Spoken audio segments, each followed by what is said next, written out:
Evangelho de João, capítulo 4, versos 1 a 26. E hoje o título da nossa conversa é Em Espírito e em Verdade, a revolução da adoração. Amém? Dá um tempinho para os irmãos acharem.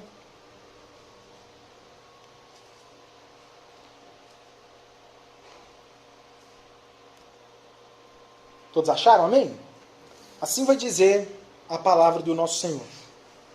Os fariseus ouviam falar que Jesus estava fazendo e batizando mais discípulos do que João, embora não fosse Jesus quem batizasse, mas os seus discípulos.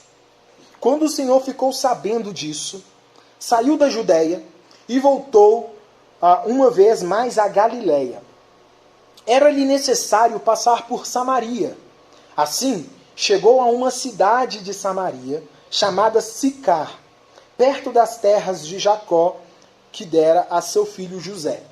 Havia ali o poço de Jacó. Jesus, cansado da viagem, sentou-se à beira do poço. Isto se deu por volta de meio-dia, ou, em outras traduções, hora sexta. Nisso veio uma mulher samaritana tirar água. Disse-lhe Jesus: dê-me um pouco de água. Os seus discípulos tinham ido à cidade comprar comida. A mulher samaritana lhe perguntou: como o Senhor, sendo judeu, pede a mim, uma samaritana, água para beber? Pois os judeus não se davam bem com os samaritanos. Jesus lhe respondeu: se você conhecesse o dom de Deus e quem está pedindo água, você lhe teria pedido e dele receberia água viva. Disse a mulher: o Senhor não tem com o que tirar água, e o poço é fundo. Onde pode conseguir essa água viva? Acaso o Senhor é maior do que o nosso pai Jacó, que nos deu do poço, do qual ele mesmo bebeu, bem como seus filhos e o seu gado? Jesus respondeu: quem beber desta água terá sede outra vez. Mas quem beber da água que eu lhe der, nunca mais terá sede. Ao contrário, a água que eu lhe der se tornará nele uma fonte de água a jorrar para a vida eterna. A mulher lhe disse: Senhor, dê-me dessa água, para que eu não tenha mais sede, nem precise voltar aqui para tirar água. Ele lhe disse: vá, chame o seu marido e volte. Não tenho marido, respondeu ela. Disse-lhe Jesus: você falou corretamente, dizendo que não tem marido. O fato é que você já teve 5, e o homem com quem agora vive não é o seu marido. O que você acabou de dizer é verdade. Disse a mulher: Senhor, vejo que és profeta. Nossos antepassados adoraram neste monte. Mas vocês, judeus, dizem que Jerusalém é o lugar onde se deve adorar. Jesus declarou: creia em mim, mulher. Está próximo a hora em que vocês não adorarão o Pai neste monte e nem em Jerusalém. Vocês, samaritanos, adoram o que não conhecem. Nós adoramos o que conhecemos, pois a salvação vem dos judeus. No entanto, está chegando a hora, e de fato já chegou, em que os verdadeiros adoradores adorarão ao Pai em espírito e em verdade. São estes os adoradores que o Pai procura. Deus é espírito, e é necessário que os seus adoradores o adorem em espírito e em verdade. Disse a mulher: eu sei que o Messias chamado Cristo está por vir. Quando ele vier, explicará tudo para nós. Então Jesus exclamou: eu sou o Messias, eu que estou falando com você. Querido Deus, essa é a sua palavra e a sua mensagem, e nós queremos agradecer ao Senhor, Pai, por nos revelar as suas escrituras, e pedimos ao Senhor para que, através do teu Santo Espírito, o Senhor possa falar aos nossos corações, gerando mudança de pensamento, mudança de mente e, consequentemente, mudanças de hábitos e ações para a honra e glória do Teu nome, é que nós oramos. Gratos por tudo. Amém.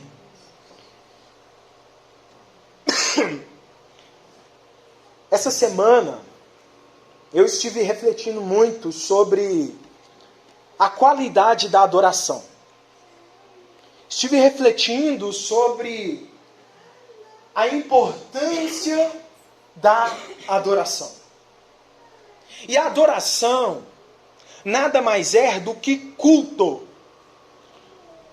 Adoração, muitas das vezes, nós, acostumados com o contexto eclesiástico, muitas das vezes entendemos a adoração, ou restringimos a adoração, a louvores cantados, a músicas bonitas que a gente canta para Deus, e isso não está de todo errado. Adoração, isso se enquadra nessa doxologia, que são louvores que nós prestamos ao Senhor. Entretanto, estive refletindo que a adoração em si não se restringe apenas a louvores, mas é algo um pouco tanto quanto amplo. A adoração, ela também pode ser algo que se revela na música, quando nós cantamos e louvamos a Deus com os nossos dons e talentos, mas não é apenas isso. Nós não podemos reduzir a adoração apenas a músicas cantadas. Por exemplo, nós vemos o povo de Israel que adorava a Deus com os seus lábios. Isso provavelmente, o Isaías está se retratando quando o povo exclamava músicas para Deus, mas a realidade é que o coração do povo estava distante do Senhor. Isso é possível. Nós podemos cantar louvores a Deus, nós podemos cantar músicas para Deus, sem necessariamente estarmos verdadeiramente adorando ao Deus verdadeiro. Nós podemos estar com as bocas cheias de louvores, de có salteado, quando na verdade o nosso coração está andando na contramão do que os nossos lábios cantam. Então não, adoração não é apenas louvores exaltando o Criador. E diante de tudo que nós temos refletido, cada vez mais nós temos visto uma adoração produzida por nós, que tem sido cada vez mais instrumentalizada. Ao passo em que a tecnologia ela avança, cada vez mais a adoração ela tem sido até mesmo comercializada. Nós vemos aí nesse grande e vasto mercado gospel, por exemplo, a adoração sendo instrumentalizada em DVDs e etc. E aí a gente vê, por exemplo, algumas pessoas gravando a sua própria adoração ao momento de contrição. E quando você se depara com situações como essa, você fica um pouco, poxa cara, será que está louvando de todo o coração? Será que a nossa adoração diante dos homens é a nossa mesma adoração que temos e devolvemos para o Senhor quando estamos longe dos holofotes? A real é quem nós somos distante de quem não nos vê. Porque a realidade é que o que tem se formado é que muitas pessoas querem parecer adoradores, quando na verdade não obtêm ou não têm um coração adorador. E nessa geração de imagem, em que tudo nós queremos transmitir, nós queremos passar, nós queremos refletir, nós queremos sempre parecer algo, o parecer adorador também tem entrado em moda. E o que Jesus quer nos ensinar nessa perícope, ou nessa passagem em específico, é uma revolução da adoração. Jesus, ele quer repaginar o que aquele povo pensava sobre a adoração. E nessa noite, ele quer reconfigurar o que nós pensamos sobre adoração. E diante disso, Jesus, assim como o texto diz, ele quer adoradores que adoram o Pai em espírito e em verdade. E parece que cada vez mais os adoradores estão sumindo da face da terra. Os adoradores que não querem apenas parecer serem adoradores, mas que de fato querem ser adoradores em excelência e em vida e em verdade.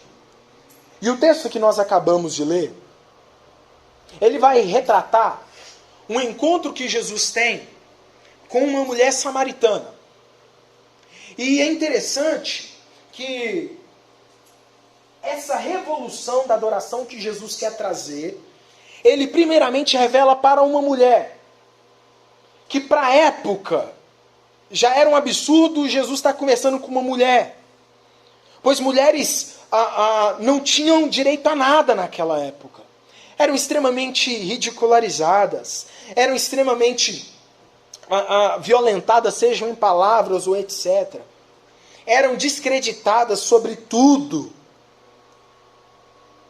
E aí Jesus, ele está querendo trazer uma novidade para uma mulher, sobretudo samaritana.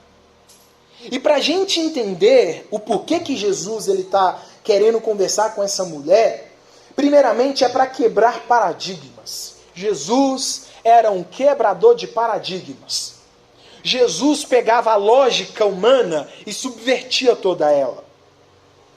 E aí, para a gente compreender, Jesus ele precisava passar pela Samaria, e Samaria era uma província de Jerusalém extremamente excluída do povo judeu. Nós podemos dizer que eram judeus mistos, eram judeus híbridos. E por que isso? No tempo do exílio, ocorreu que, na região de Samaria, muitos assírios tiravam os judeus daquele lugar e colocavam muitos gentios, povos pagãos, juntos com os judeus que ali ficavam. E ao passar dos anos, e isso ocorreu há 700 anos antes desse acontecimento, então começou ali a criar uma mistura.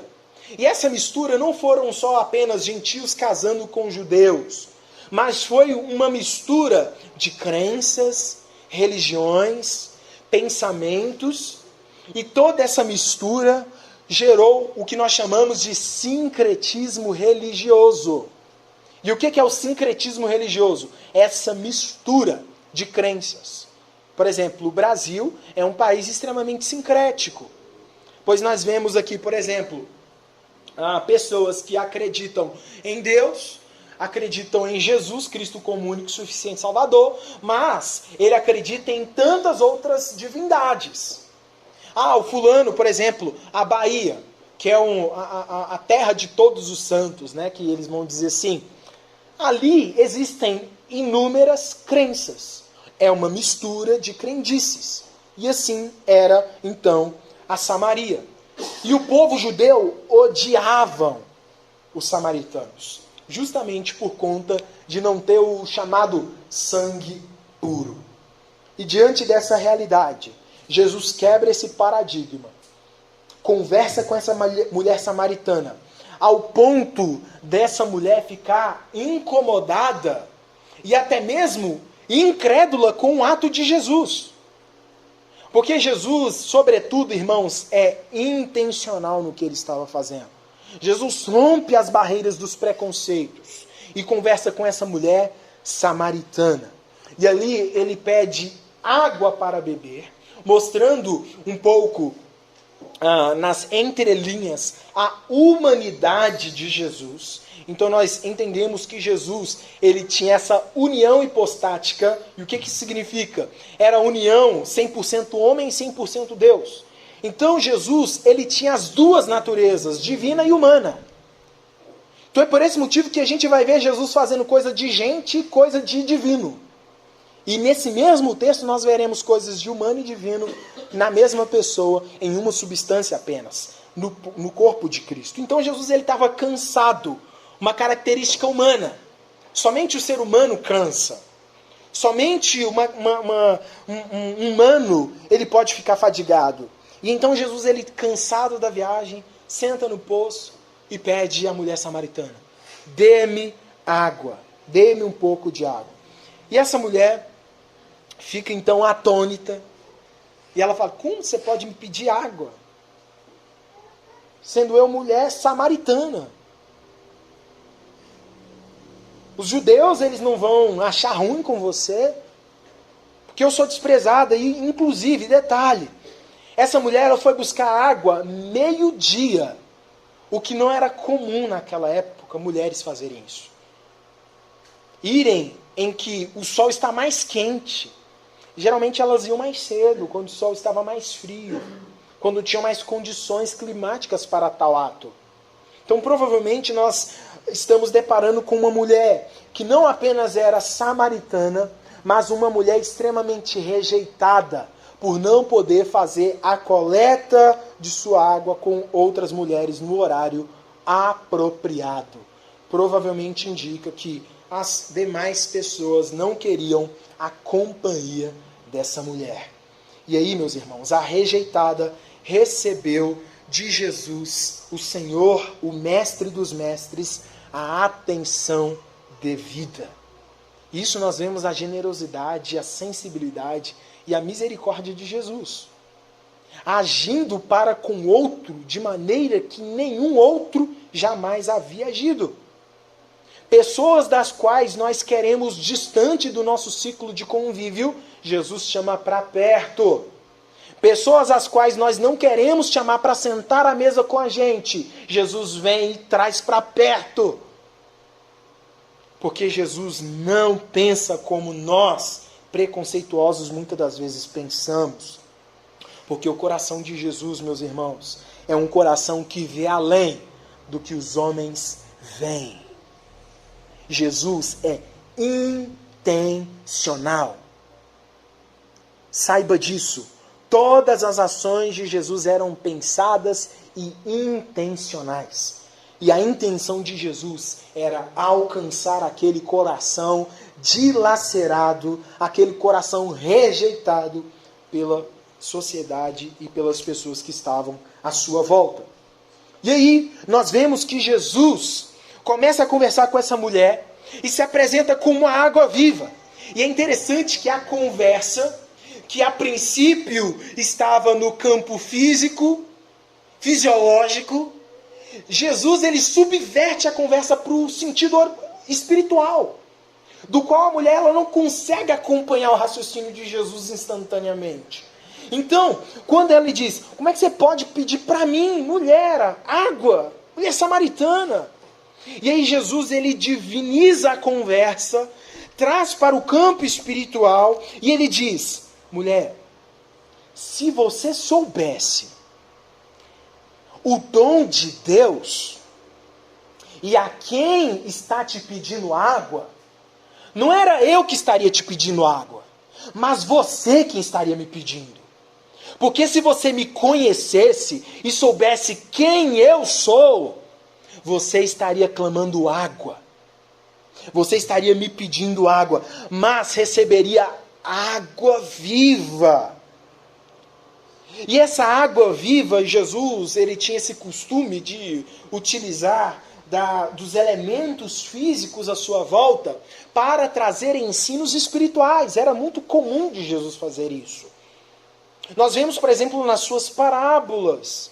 Nós vemos, por exemplo, esse ensino de Jesus com essa mulher samaritana muito se assemelha com a conversa e o ensino de Jesus com Nicodemos.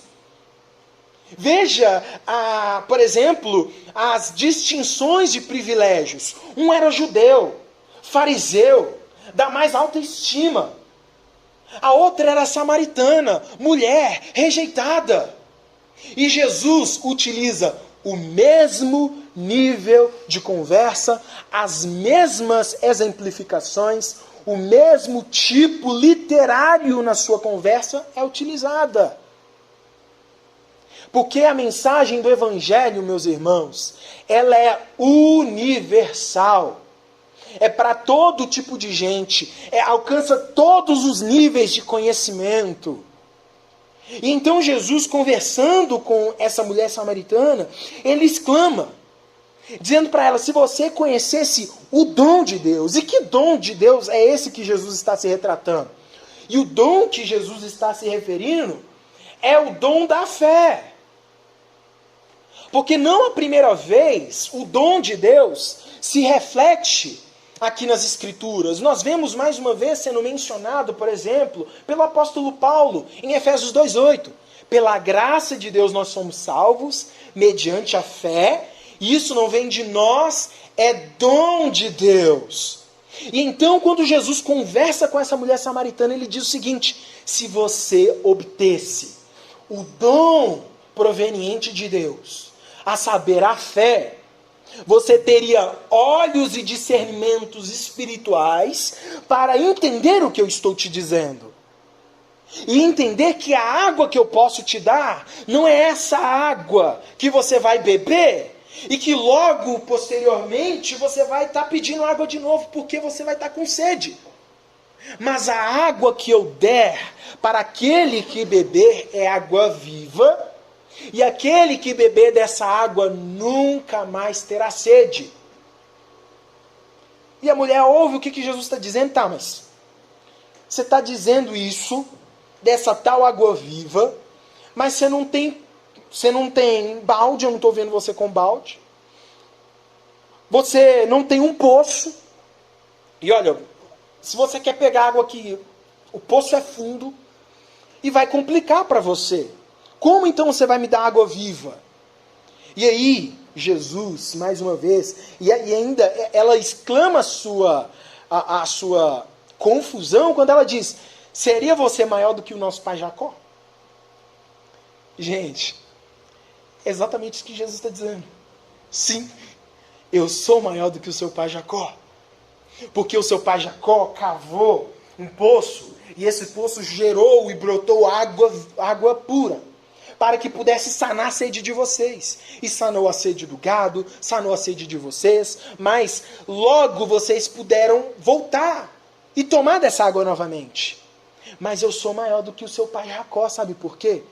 A água que eu dou jamais gerará sede novamente nessas pessoas. Então ele diz no verso 13, quem beber dessa água terá sede outra vez, mas quem beber da água que eu lhe der, nunca mais terá sede. Ao contrário, a água que eu lhe der se tornará nele uma fonte de água a jorrar para a vida eterna. O que Jesus está querendo trazer aqui para a gente, meus irmãos? É que nessa altura, a água natural e a água espiritual já tomaram outro patamar.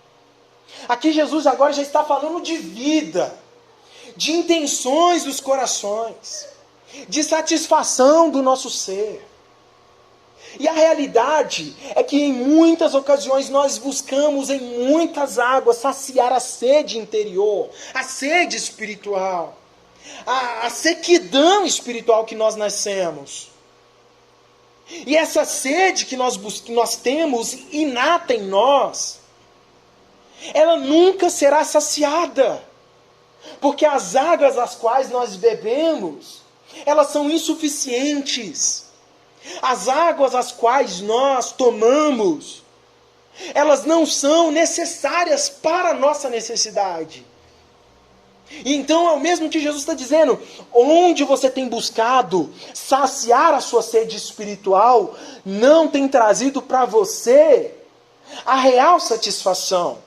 E então, somente através de mim, que posso apresentar para você uma água que transcende todas as águas que você já havia tomado, buscando saciar sua sede. Porque a água que eu dou, ela não apenas sacia a sua sede, mas ela jorra como rios de águas vivas. E isso, meus irmãos, é a atuação do Espírito na nossa vida, como novidade de vida, transformando a nossa vida. E a partir do momento em que nós temos um encontro real com Jesus, nunca mais queremos provar de outras águas, nunca mais queremos provar de outras fontes, porque Jesus é a real água que saciou a nossa necessidade. Essa mulher, meus irmãos, estava sedenta. Mas o seu problema transcendia questões físicas e as questões com seus antigos maridos e com a pessoa a qual ela estava atualmente, que não era o seu marido. Transcendia. A real é que a condição onde ela estava e a condição a qual ela vivia era, na realidade, reflexo de uma sociedade seca e dela também com um coração seco, sedento pela água viva.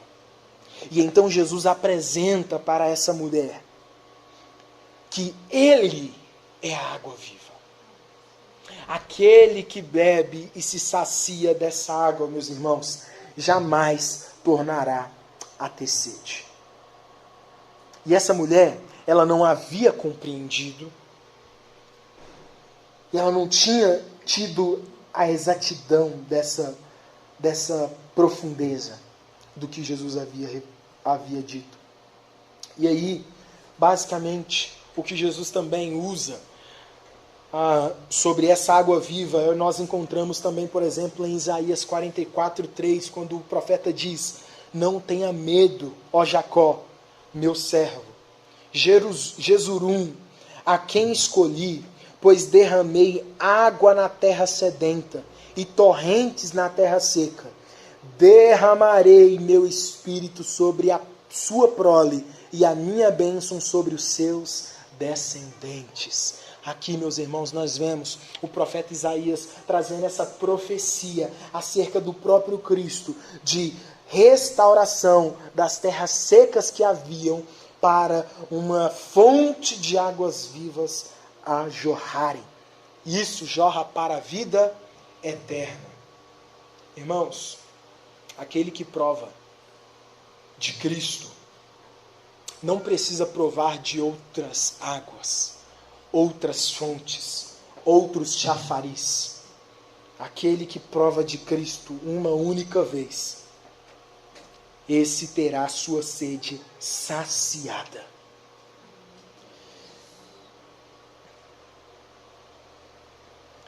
E isso significa, meus irmãos, que o mais ardente anseio em conhecer a pessoa de Deus e o propósito de nossa existência é completamente satisfeito em Cristo Jesus, a nossa verdadeira água viva. Então, enquanto nós não provarmos dessa verdadeira água viva, nós continuaremos buscando em várias outras fontes, em várias outras águas, a necessidade de sanar nossa sede. Mas a partir do momento em que encontrarmos a verdadeira fonte de água viva, que é Jesus, deixaremos essas outras águas. E dando sequência, aqui Jesus ele mostra o seu poder de onisciência, o seu outro aspecto, na realidade seu aspecto divino. Se recordam que Jesus ele estava cansado da viagem? É interessante que Jesus ele vai de 8 a 80 muito rápido. Mesma hora que Jesus transmite a sua fragilidade humana, Jesus instantaneamente ele já mostra o seu poder divino. Jesus estava cansado da viagem, mas ele mostra algo que somente uma divindade poderia ter. E o que é isso? A onisciência. Que aspecto é esse? A capacidade de saber de todas as coisas. E Jesus ele mostra isso. Nos versos 15 a 18, nós vemos que Jesus ele revela. A mulher ela pede essa água viva, Senhor, eu quero essa água viva. Mas Jesus, antes disso, ele revela o pecado dessa mulher. Jesus ele quer mostrar que essa mulher ela tem coisas a consertar na sua vida. E aí, quando ela pede essa água, ele fala, então chama seu marido. E aí ela fala, olha, eu não tenho marido. E aí Jesus usa o seu poder, olha, você falou bem. Porque esse que você está hoje não é o seu marido. Porque você já teve outros maridos. E o que você está atualmente não é seu. E provavelmente, essa mulher a gente não sabe se ela havia sido divorciada, se ela era viúva. Mas o rapaz com o qual ela estava naquele momento não era o seu marido. E que provavelmente ela estava vivendo uma vida com ele, mas sem legalmente estar casado, formalmente casado com os padrões da época. E então, diante disso, Jesus, ele revela para essa mulher o seu pecado, mas em nenhum momento em julgá-la, apedrejá-la, açoitá-la, querendo distância dela. Porque a realidade é que a gente vê, é que quando a gente se depara com certos pecados, a gente acha que o nosso é camuflado. E a gente não quer caminhar com essa pessoa porque ela é pecadora. Ó, fulano, não vou andar com você não, porque você está cometendo determinado tipo de pecado e isso vai afetar a minha santidade. E aí, meu irmão, sinto lhe informar, a nossa atitude como essa é pior. E eu digo, é digna de pena. Porque o pecado das pessoas nunca foi limitação para que elas estivessem à mesa de Jesus. Porque o pecado do nosso irmão é motivo suficiente para que nós o negligenciemos. Com qual autoridade expulsamos da mesa aqueles que são tão dignos de misericórdia quanto nós?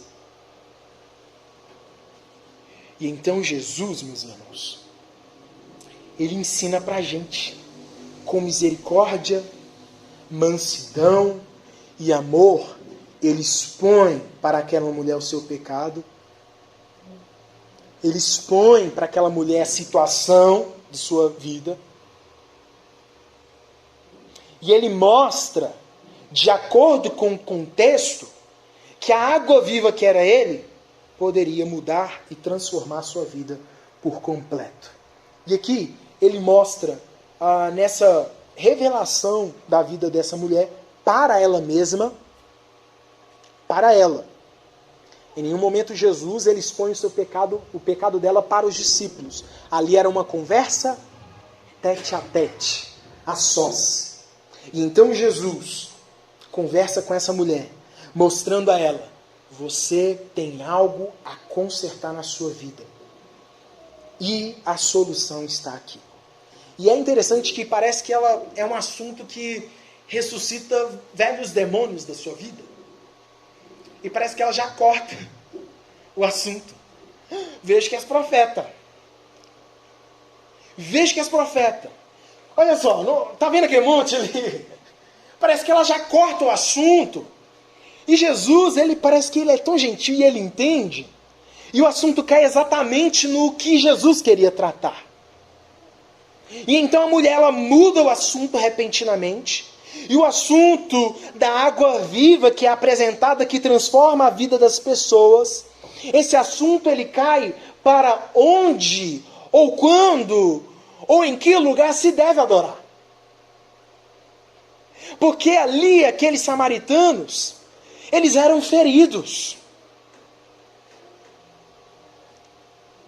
Eles eram impedidos de adorar. Porque o templo em Jerusalém era proibida a sua entrada. Mas também os judeus diziam que onde eles adoravam no monte era um lugar onde Deus não habitava. Então vocês não são dignos de adorar a Deus, porque vocês não podem entrar no nosso templo. E Deus não é adorado no monte de vocês. Então vocês são a escória da sociedade. Deus não está nem aí para vocês. E então essa mulher, com um coração rasgado por conta da realidade a qual ela e o seu povo estavam submetidos, ela disse: Senhor, vejo que és profeta.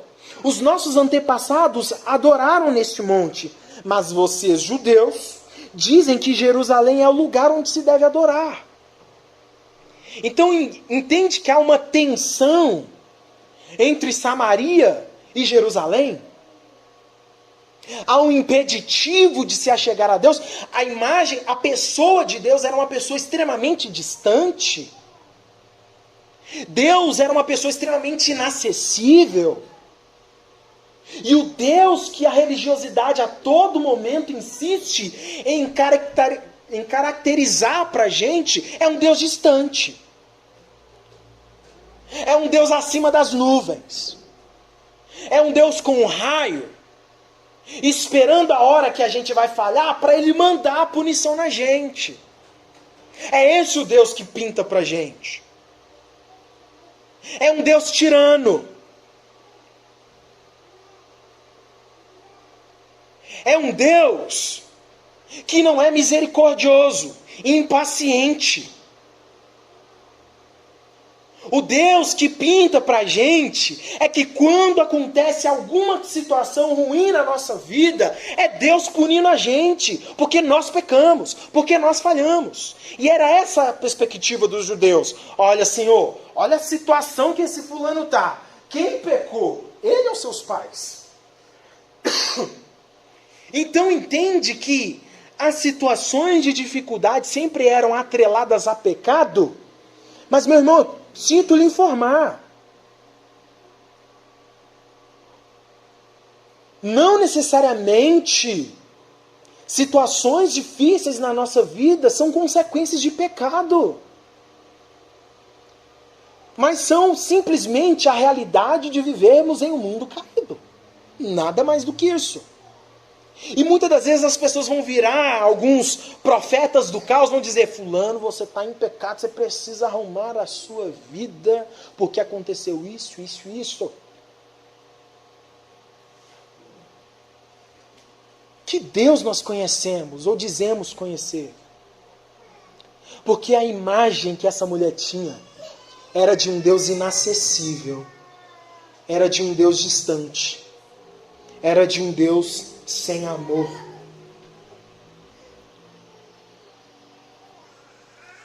E diante disso, Jesus, ele exclama para essa mulher: creia em mim, mulher. Está próximo a hora em que vocês não adorarão o Pai, nem nesse monte, nem em Jerusalém. Gente, sabe o que Jesus está anunciando aqui? A revolução da adoração. Que revolução é essa, Daniel? O fim dos limites geográficos para adorar o Senhor. O véu foi rasgado. O templo, a gente não precisa disso mais. Tudo isso agora, meus irmãos, foi jogado por terra na morte de Jesus, na cruz do Calvário. Então, quando Jesus diz que está chegando a hora, essa hora está próxima, em que vocês adorarão o Pai, nem nesse monte, nem em Jerusalém. Então, entende que Jesus está dizendo para aquela mulher. Ele está falando, os judeus adorarão o Pai, não em Jerusalém. Mas ela está falando, vocês. Ou seja, Jesus está incluindo aquela mulher e os samaritanos no processo de adoração ao Senhor. Aquele direito que era tirado deles de adorar ao Senhor, o Senhor está restituindo e dizendo: vocês não adorarão mais nesse monte, nem em Jerusalém. Está chegando a hora. Jesus inicia então uma revolução da adoração. Ele inaugura um novo tempo, onde as pessoas não precisariam mais fazer longas peregrinações em direção a templos para adorarem ao Senhor. Elas não precisariam ter que buscar lugares específicos da habitação de Deus para poderem adorá-lo. Cristo inaugura esse novo tempo, em que a adoração ao Pai não teria limites geográficos. Não se trata agora, meus irmãos, mais de lugares. Não se trata mais de muros ou templos. Mas agora se trata de corações verdadeiramente dispostos, inclinados, desejosos, apaixonados em servir e adorar ao Senhor, independente do lugar. E sabe a realidade hoje? A gente sacraliza o prédio. A gente acha e insiste em pensar que a adoração ao Senhor só se dará se eu estiver aqui no domingo ou se eu estiver ali no culto de quarta na igreja. Irmãos, não vivemos mais no Antigo Testamento. Sabe por quê? O templo do Espírito de Deus mudou de endereço. Não são mais muros e blocos. Agora são corações. O Senhor importa que os templos onde Ele habita seja lugar da sua habitação e adoração, a saber, a sua vida. Em segundo lugar, Jesus ele diz: a adoração agora que Jesus quer, que vai apresentar, é uma adoração que Deus quer que ela seja em espírito e em verdade. Em espírito e em verdade. Olha só o que ele diz. Perdão, faltou um ponto aqui que ele diz: vocês samaritanos adoram os que não conhecem, nós adoramos o que conhecemos. Aqui o que Jesus está querendo dizer nesse texto é que os samaritanos, eles adoravam o que não conheciam. Por quê? Porque a fé que eles haviam tido, como eu havia dito, era uma fé sincrética. E o que esse sincretismo ele faz? O problema do sincretismo religioso é que ele camufla a verdade. Começa a agregar um tanto de coisa, e aí a verdade ela começa a ser pueria. E aí você começa a adorar algo que não é o verdadeiro Deus. E aí os judeus eles adoravam o verdadeiro Deus, porém com as motivações erradas. Esse era o problema. Ok? Só para explicar e não passar batido. E aí, nós vemos aí que agora Jesus ele quer transformar essa adoração em espírito e em verdade. E aí ele vai dizer: no entanto, está chegando a hora, e de fato já chegou, em que os verdadeiros adoradores adorarão ao Pai em espírito e em verdade. Né? Então, nós adoraremos agora um Deus que preza para que os seus discípulos adorem a Ele em espírito e em verdade. Não como aquelas pessoas que desconhecem o que adoram. Porque muitas das vezes, talvez, você pode prestar culto a um Deus do qual você não conhece.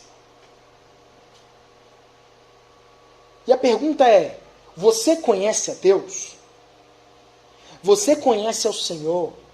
Você realmente teve um real encontro com Cristo? Ou sua adoração é apenas um reflexo do meio a qual você faz parte? Então Jesus ele quer pôr um fim nessa adoração do desconhecido. Jesus quer ser conhecido para ser adorado, porque isso molda a nossa perspectiva.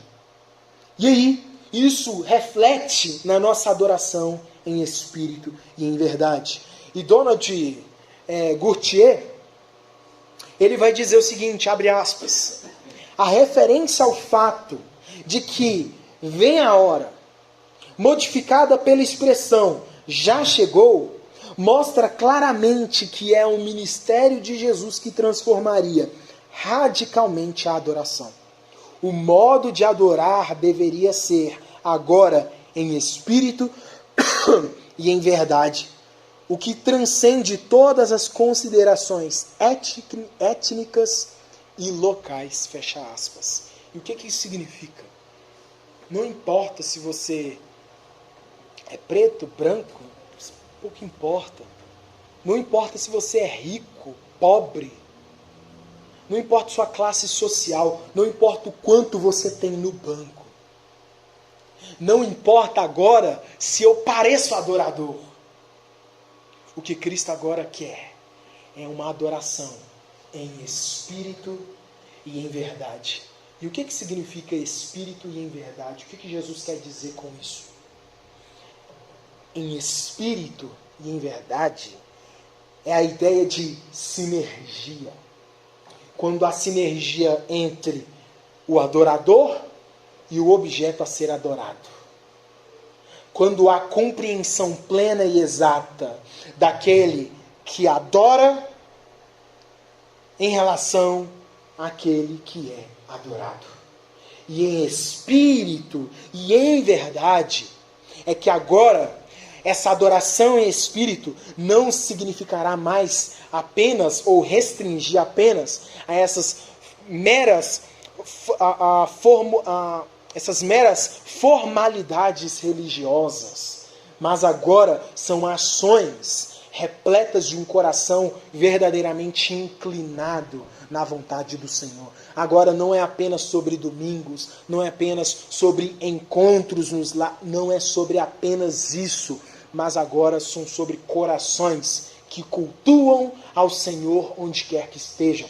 Então Jesus, ele não quer apenas o seu culto aqui público com a sua comunidade de fé. O Senhor, ele quer que você seja um culto para ele. Seja um culto para o Senhor no seu lar. Seja um culto e uma adoração para o Senhor na sua faculdade. Seja um culto e uma adoração para o Senhor no seu trabalho. Porque você poderá adorar a Deus efetivamente naquilo que você faz. Não é agora sobre a sua performance religiosa, mas é sobre o que você é. Porque a adoração em espírito e em verdade não é mais sobre performance, mas é sobre ser e sobre pertencer. Não é mais sobre parecer adorador, mas é sobre verdadeiramente ser um verdadeiro adorador que ama ao Pai e a sua palavra. Que Deus em Cristo nos abençoe, nos ajude a sermos verdadeiros adoradores, que não restringem a adoração a apenas um momento de 2 horas.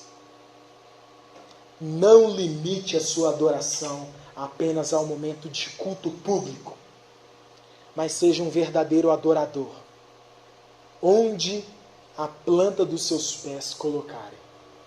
E mais uma vez, não se contente em parecer um adorador. Seja, de fato, um adorador. Que Deus em Cristo nos abençoe, meus irmãos.